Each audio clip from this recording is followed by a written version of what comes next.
Coucou mes stars, aujourd'hui on part à la rencontre d'Irel. C'est l'algorithme TikTok qui m'a permis de faire sa rencontre et ce fut un crush immédiat. Son parler est poétique, son approche de la sape est posée et réfléchie. Elle habite à Vannes et vient régulièrement à Paris, notamment pour des événements comme le Tranoï. Coucou Irel. Bonjour Elena. Comment tu vas?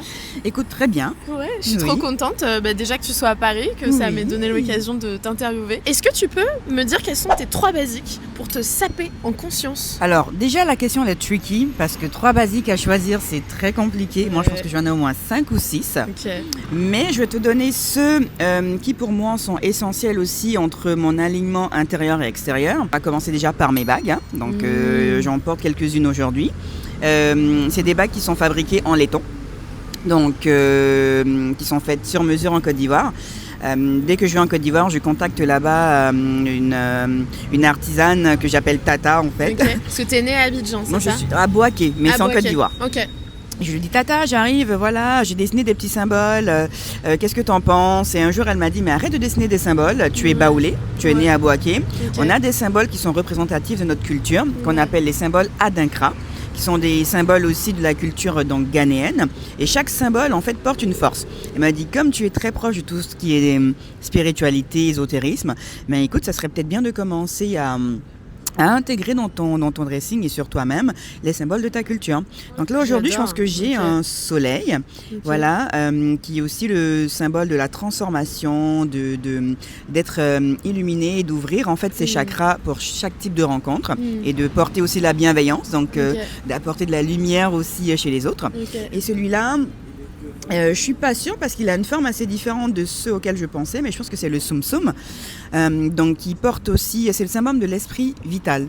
Okay. Donc on a tous un esprit en nous et il faut nourrir cet esprit-là avant de nourrir notre corps. Ah, donc, j'adore. Voilà. Tu pourrais m'envoyer les noms pour que je les orthographie correctement? Bien sûr, je t'envoie ça. Trop bien. Oui. Okay. Donc il y a mes bagues déjà, Okay. j'en ai tout le temps. Est-ce que tu peux rapprocher tes mains de la caméra pour qu'on voit aussi tes bagues et tes ongles incroyables? Ah, mes ongles, c'est ma go Gaëlle de chez Atelier Fait Main qui me les fait tout le temps. J'adore. Voilà. C'est à côté de Vannes, c'est ça? Ça c'est à Vannes même, c'est en plein vieux Vannes, donc quartier Saint-Paterne.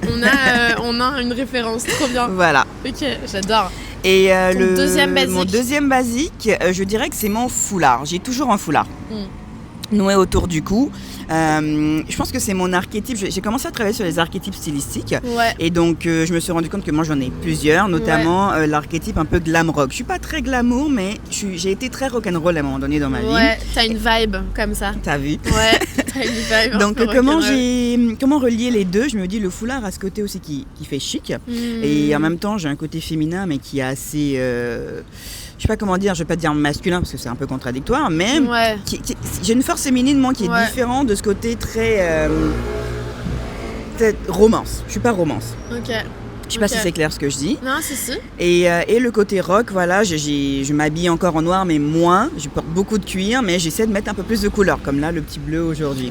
Qui te va, mais à ravir. Enfin, vraiment, t'es magnifique dedans. Merci et d'ailleurs, beaucoup. Je rebondis juste sur le foulard pour dire que c'est grâce à un contenu que Irel a fait sur le foulard que j'ai découvert sur TikTok. Et c'est là où j'ai eu le crush immédiat dont je vous ai parlé en introduction.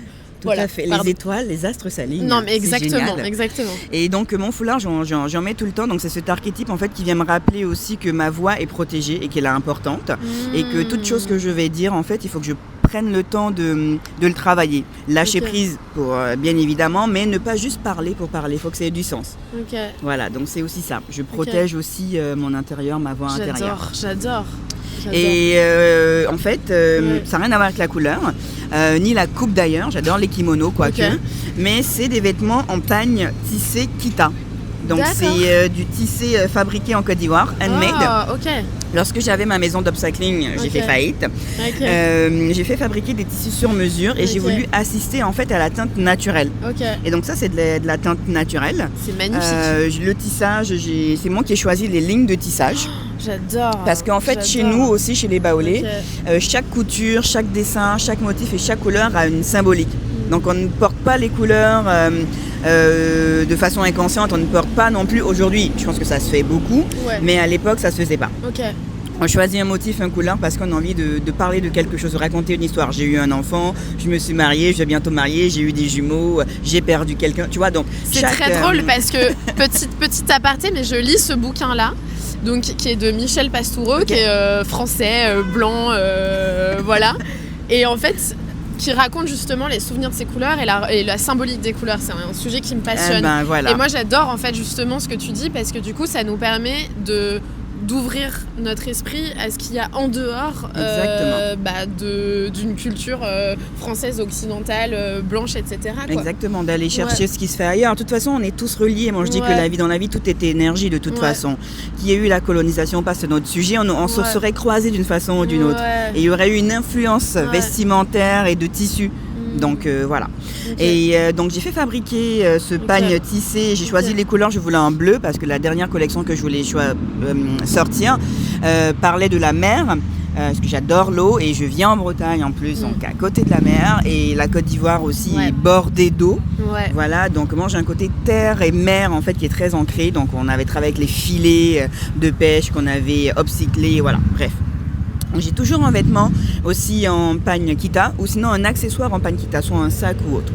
Donc pour moi, c'est mes 3 basiques pour me saper en conscience parce que ça me ramène à mes origines. J'adore. Qui sont mes origines, donc je vais pas dire africaine, je vais dire ivoirienne, ma culture baoulée, que pendant longtemps j'ai mis de côté mon africanité et là je suis revenue en force depuis 5 ans maintenant. J'ai mes bagues, parce que j'ai besoin, mes mains, tu vois quand je parle, moi là je me contrôle. Ouais, mais tu parles vachement avec les mains. Et donc j'ai besoin d'habiller mes mains aussi pour qu'elles puissent avoir ce côté, qu'elles aient leur éloquence à elles aussi, vois-tu. Et puis, comme je disais, mon foulard qui m'apporte aussi cette protection autour de ma voix et qui me donne mon côté rock and roll. J'adore. Et pour aller, alors là, ça ce sera pour les gens qui viennent sur YouTube parce que moi j'ai envie que tu racontes aussi qu'est-ce qui a fait qu'il y a 5 ans tu as reconnecté avec ce que tu appelles ton africanité. Alors là, mais c'est mon fils, mon premier enfant, Sian, j'étais enceinte de lui.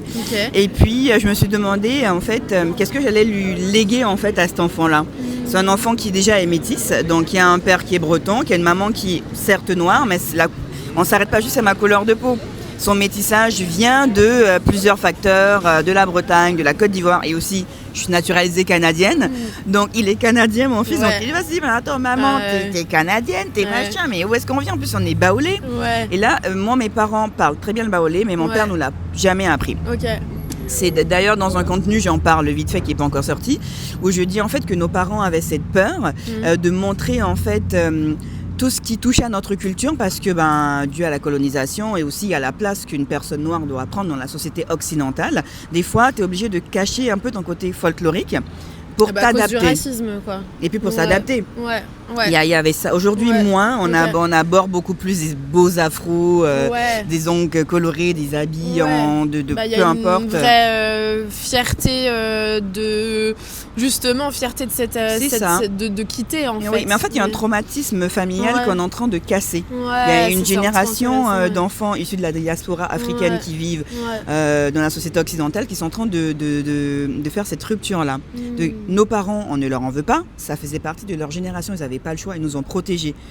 Et pour certains, ils ont appris la langue, mais ils le parlaient à la maison, mais en dehors, ils leur disaient à leurs enfants, ne parlez pas la langue à l'extérieur. Moi, mon père, il a fait, je vais pas vous en parler, on va parler français à la maison. Et donc, moi, tout le monde pensait que j'avais déjà vécu en France. Parce que chez nous, à la maison, on parlait de français de France. Alors, je me rappelle, lorsque je suis arrivée au Canada, tout le monde m'a dit, mais du coup, ça fait combien de temps que tu as quitté la France? En fait, mec, j'ai jamais vécu en France. Mais comment que ça se fait, t'as un accent? Déjà, la Côte d'Ivoire est une ancienne colonie française. Et moi, mes parents, ils parlaient le français de France comme les Canadiens à la maison. Donc, mon père nous a toujours appris ça. Et puis, il fallait parler très, très bien, avoir un bon vocabulaire et machin, et ceci et cela. Et à un moment donné, quand je suis allée au Canada, ma mère m'a mis aussi la pression là-bas. N'aie pas trop d'amis noirs, il faut t'entourer vraiment d'un entourage un peu plus blanc. Donc il y avait vraiment toutes ces peurs qu'elle avait que je m'intègre pas correctement et que ça ne m'ouvre pas des portes, que moi j'ai mis de côté en fait toute mon africanité. J'ai fait une rupture.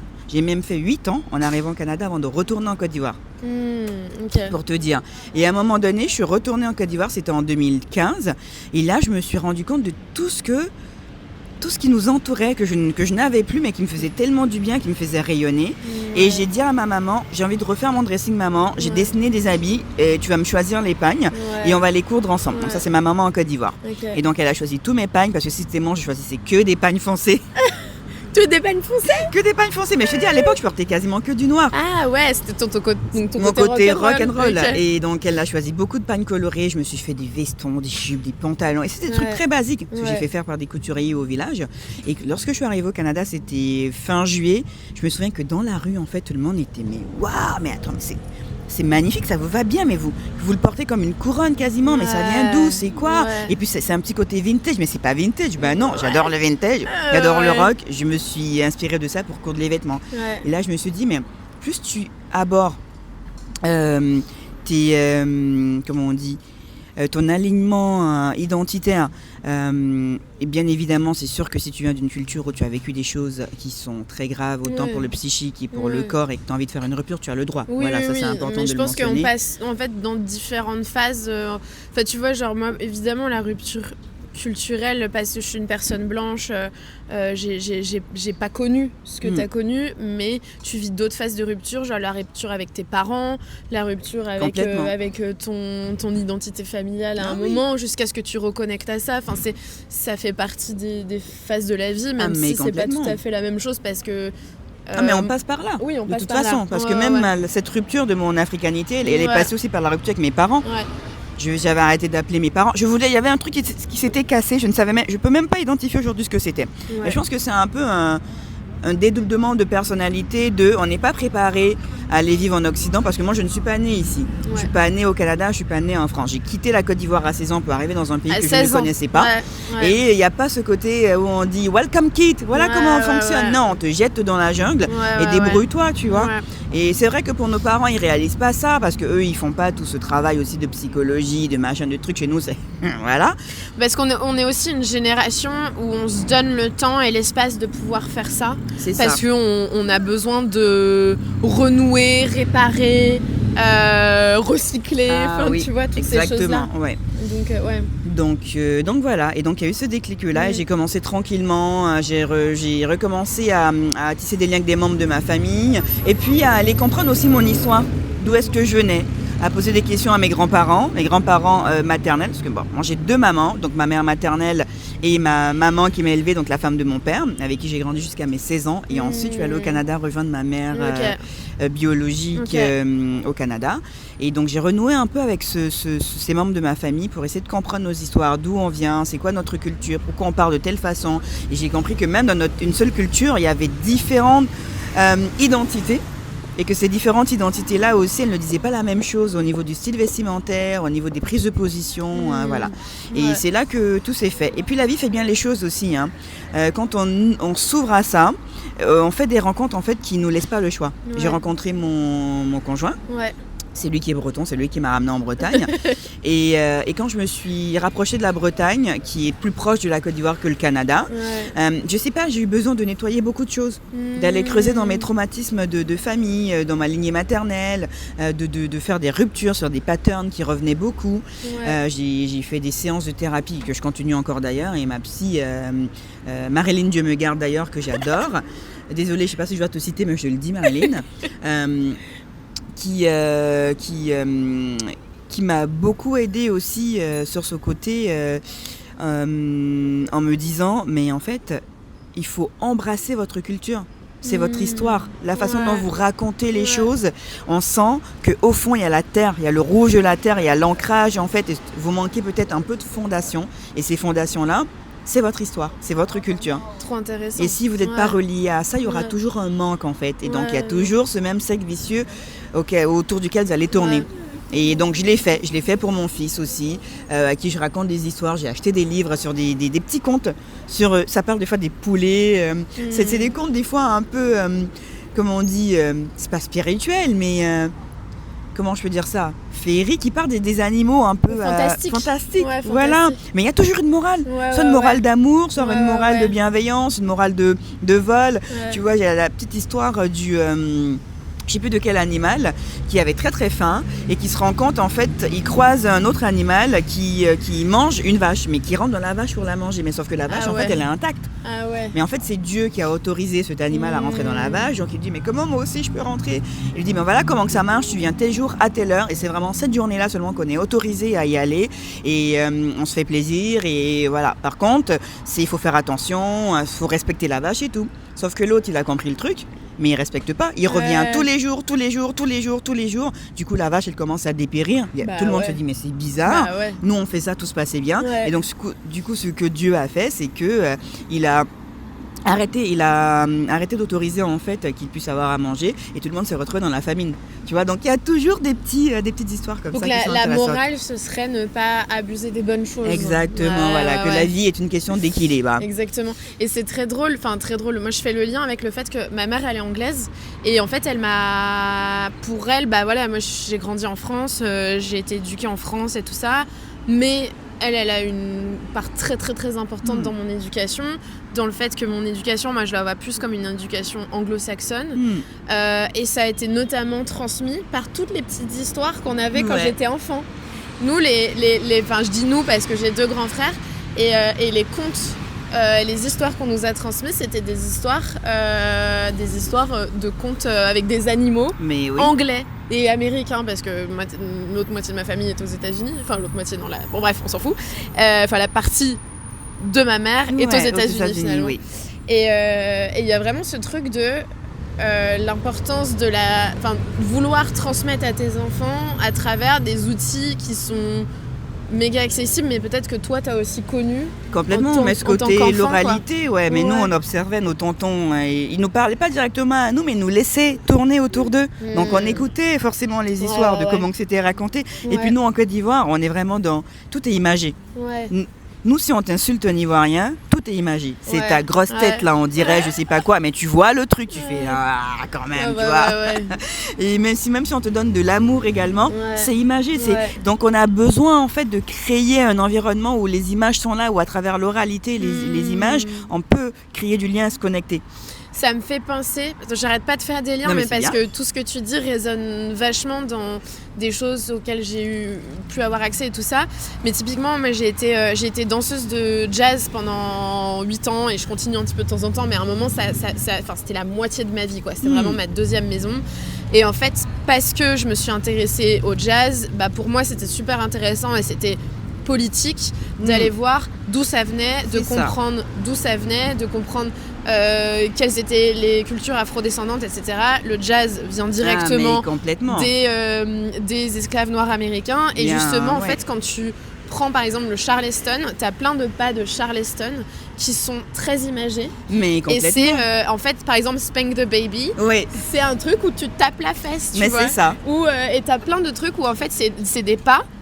Si tu comprends l'anglais, tu sais comment faut le danser. Exactement. Et parce que ça vient exactement de la manière dont les esclaves communiquaient entre eux. Mais complètement. Et on continue de communiquer comme ça aujourd'hui. Et du coup, qui venait de leur culture mais complètement. d'Afrique. Il y a un très beau documentaire sur Arte d'ailleurs sur le jazz qui parle de l'origine du jazz, de toute la culture afrodescendante, de la traite négrière et autres, et comment tout ça a pu s'embrasser en fait et créer aussi des genres musicaux.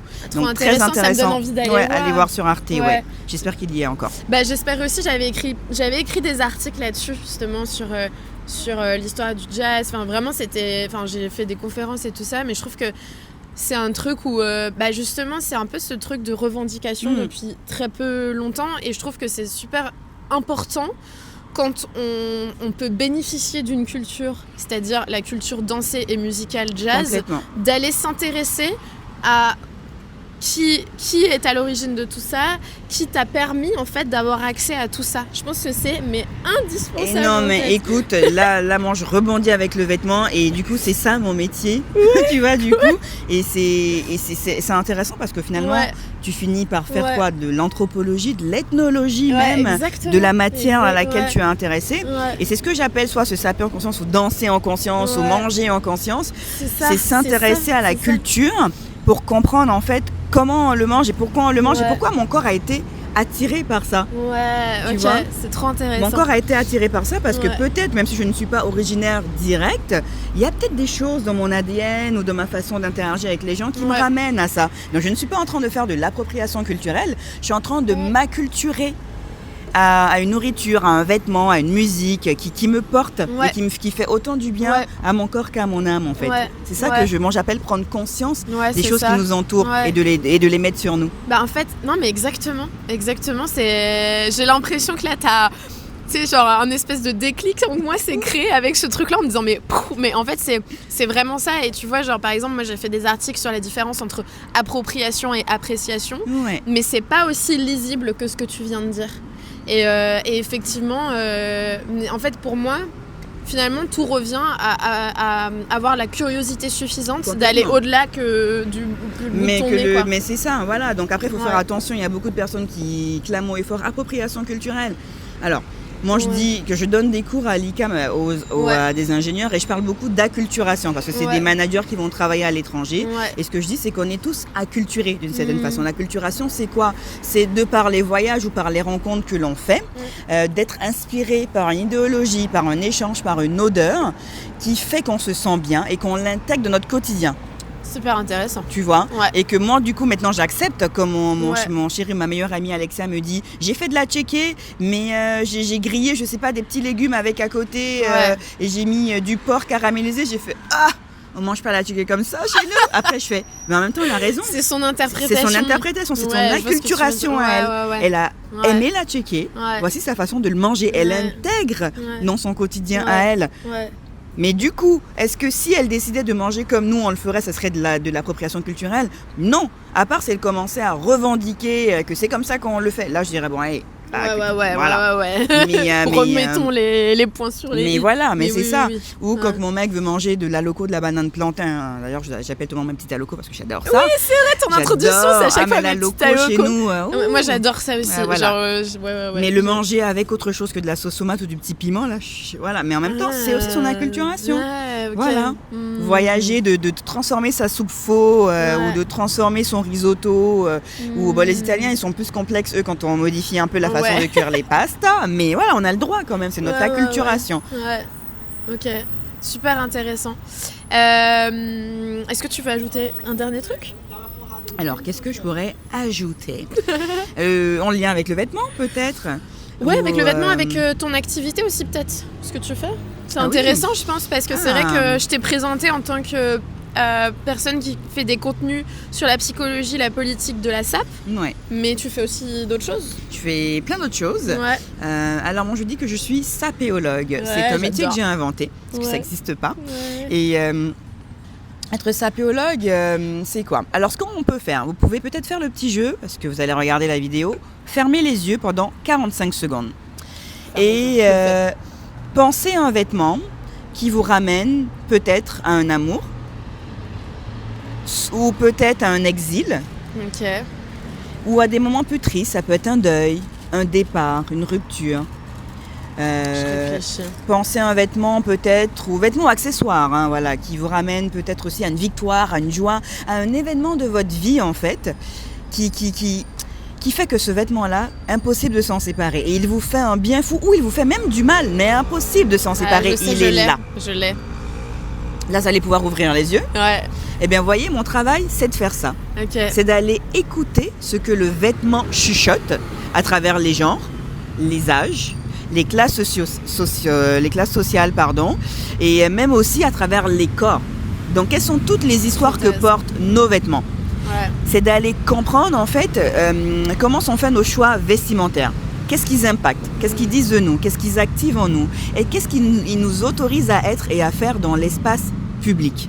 Et donc, c'est ça mon métier. J'adore, c'est Voilà. passionnant. Franchement, Irel, je pourrais parler avec toi pendant des heures. Je pense qu'on va faire d'autres épisodes. On va faire d'autres épisodes. Genre, vraiment, c'est trop intéressant. Pour vous dire, quand j'ai fermé les yeux et que j'ai écouté la voix d'Irel me guider, j'ai un peu hésité sur les vêtements. Ce qui m'est venu en tête, c'est mon juste au corps de danse et mes pointes. Parce que j'ai fait 13 ans de danse classique, ça a été, pareil en fait, ça a été un peu ma deuxième maison, ma prof de danse, je la voyais comme ma deuxième maman et tout ça, ça a eu énormément d'importance pour moi et en même temps, ça m'a aussi beaucoup fait souffrir. Parce que j'ai beaucoup pleuré, parce que c'est difficile, parce que tu mets ton corps dans des situations qui sont difficiles et parce que c'est extrêmement exigeant, etc. Mais en même temps, ça a été aussi beaucoup de bonheur.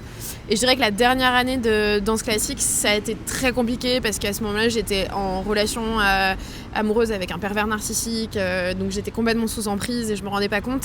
Et en fait, j'ai essayé d'avoir cet échappatoire via la danse. Et en fait, mes pointes et mon juste au corps, je les ai encore. Et je pense que je m'en séparerai jamais. M'en séparerai jamais. Voilà. Et c'est ça mon métier. Okay. Et donc là, mon goal ultime, ce que je suis en train de développer aujourd'hui, moi j'aimerais beaucoup, c'est mes 3 offres, faire des ateliers, notamment que ce soit dans les écoles, dans des tiers-lieux, dans des événements. C'est ce que j'appelle se saper en conscience, parce que j'ai créé plein de petits ateliers, de petits jeux ludiques, mais qui tournent autour de notre environnement. Mon cousin m'a demandé, mais c'est quoi la différence entre un styliste et toi ? Je dis, mais en fait, un styliste... et c'est pas pour, je ne crache pas sur les stylistes, attention, je vous vois venir. Un styliste va, pour la plupart, il y en a peut-être qui le font aussi vers où je veux en venir. Ça va être froid ta boisson. C'est pas grave, mais si je bois là après, un styliste va aller habiller lui l'extérieur. Il va aller choisir des vêtements pour un shooting, le créateur émergent, parce que telle personne a demandé ici. Moi, mon travail de stylisme quelque part, ou d'accompagnement stylistique, je vais habiller l'intérieur vers l'extérieur. J'adore. C'est que moi, je vais aller d'abord comprendre la personne qu'il faut habiller, quelle est son histoire, d'où elle vient, comment elle mange, qu'est-ce qu'elle boit, qu'est-ce qu'elle écoute comme musique, comment elle se mouvoie, comment elle se déplace. En fait, c'est une approche holistique. Exactement. Et c'est vraiment à la croisée de la thérapie textile et de la reconnexion émotionnelle. C'est passionnant. Voilà, donc aller chercher ça et lui trouver l'habit qui, lorsqu'elle va aller défiler ou aller faire des photos, ils font qu'un. C'est comme si c'est son habit de tous les jours. Et elle va pouvoir se sentir suffisamment à l'aise pour habiter en fait ce qu'elle porte et prendre sa place. Et qu'on la voit telle qu'elle est, non l'habit qui est là, qu'on dit waouh, le créateur de machin. Non, elle et l'habit font un. Et du coup, c'est plus facile pour elle de prendre sa place. Donc voilà, et donc j'ai développé des conférences là-dessus et des ateliers, c'est ce que j'aimerais faire. Et si je dois terminer peut-être avec une touche, on va dire, un peu plus sérieuse, j'aime beaucoup déconner, donc je raconte beaucoup d'histoires, moi. Ça serait de dire aujourd'hui, je vais revenir à la culture, j'aime pas dire africaine, mais je vais dire ça, notamment moi je connais une partie de la culture ouest-africaine, notamment la culture en Côte d'Ivoire. Donc la Côte d'Ivoire est peuplée de 4 grands groupes ethniques. Et en fait, il y a pendant très très longtemps, la plupart des habits que même nous on portait là-bas, traditionnellement, étaient vus plutôt comme un déguisement. On va porter ça, soit un déguisement où on le porte quand il y a un événement traditionnel, un deuil, un mariage ou un événement très axé tradi. Mais on va voir des gens qui sont à Abidjan. Je discutais avec Kader Diaby de la marque Holo Concept ivoirienne qui me disait, et c'est vrai, tu vas voir un homme en Côte d'Ivoire, il fait 45 degrés là dans le pays et vous êtes en costume 3 pièces. Même ton bureau il n'est pas climatisé. Mais tu vas où comme ça ? Tu vois ?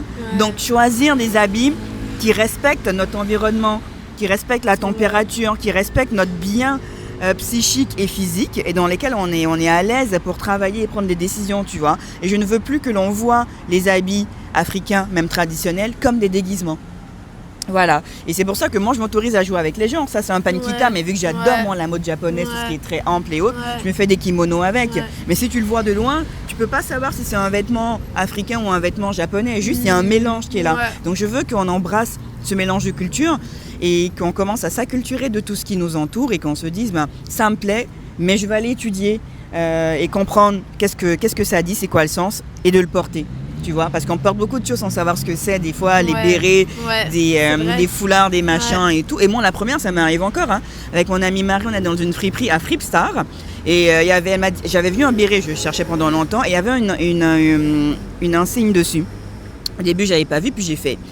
Bon, c'est pas grave. Après, je regarde bien, je fais, ça a l'air d'un signe nazi quand même. Elle me dit, non, peut-être pas. Je dis, je sais pas. Faut faire gaffe. Mais oui, et puis il y avait beaucoup de monde. Et là, je me suis dit, écoute, comment je vais chercher ça ? Je mets sur Google Lens. Ouais.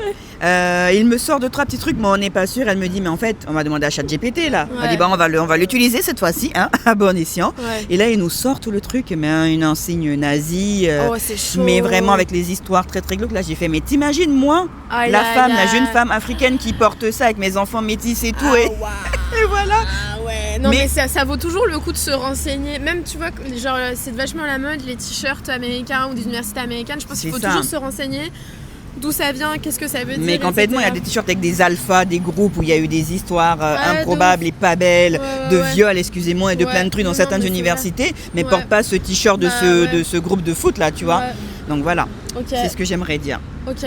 Franchement, Irel, je suis mais tellement ravie de cette interview et vraiment je te remercie du fond du cœur de ta générosité Mais merci et de ta sincérité et de nous avoir confié un bout de ton histoire parce qu'en fait j'ai l'impression que tu as fait ça et vraiment c'est ça ce que me j'ai fait. ça me touche de ouf, enfin vraiment. Donc vraiment merci. Il y a beaucoup de choses à dire, on mais pourrait en parler des heures, Non, mais, bah, ouais, voilà. là, on est obligé de se limiter parce que Bien sûr. sinon. On a fait 30 minutes là. Oh là là. Mais vraiment, allez suivre Irel. J'espère que cette interview vous a plu. Vous pouvez retrouver tous mes interviews sur ma chaîne YouTube sans-h.media et sinon des petits bouts d'interviews sur mon compte Instagram Oui. sans-h.media aussi. Et j'ai aussi un site sans-h.media.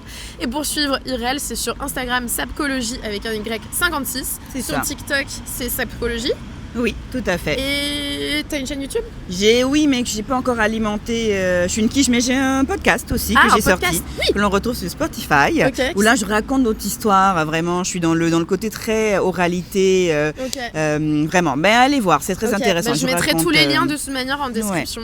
Et puis, si vous Et avez des voilà. questions sur Ouais, la sapcologie Ouais. et la sapéologie, il faut pas Ouais. hésiter. ouais. Merci Irel. Voilà, merci Léna. Trop bien.